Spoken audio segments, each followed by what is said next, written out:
şulay dostlar. Rahat. Şunun kadar paydan taptığız bu talyanlarını. Kim yasap birdi? Kimmin kulu şunun kadar acayip motor. Bu bizning Qortachaydan qolgan talyanlar, bizning ota-bobolarimiz o'sha Indi bularga 80 yıl bu garmonlarga. 80 yıl. 80 yıl dostlar bilasizmi? Nindi tavuşlu istelik kalgan bit motor, mınglı tavuşlu istelik babalarımızdan. Anday motor maktangıçlar köp. Sen kim almazım aydarı mı? Men olmazı bolam. Sen almazdı, sen kim?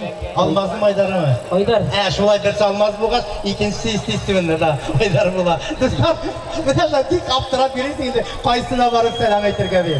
Dostlar, Allah'a şekilde şunday motor şef yigitler bulgan vakitte asubinni, hazırgi numerini ayrım basıp yese.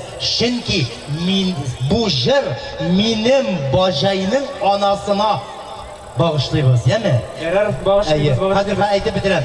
Bacay benim Qaragış avulunda yaşayayım, men Qozonda yaşayayım.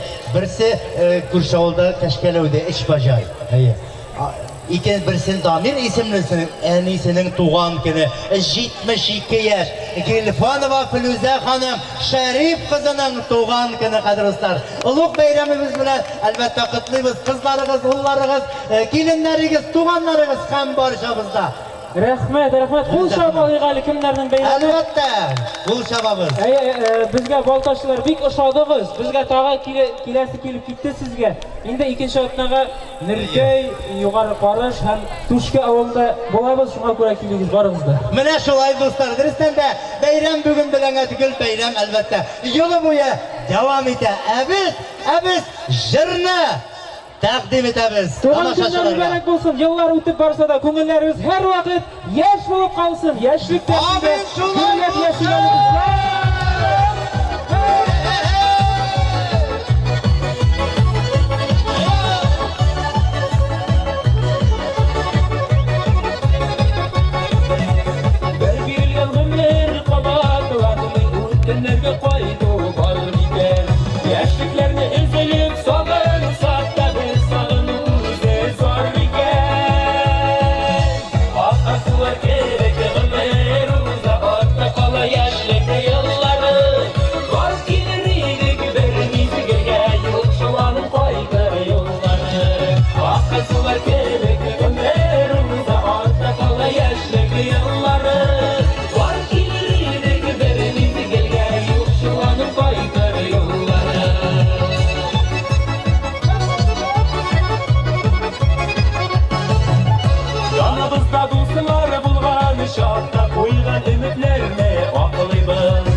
Raqat alqışlar dostlar.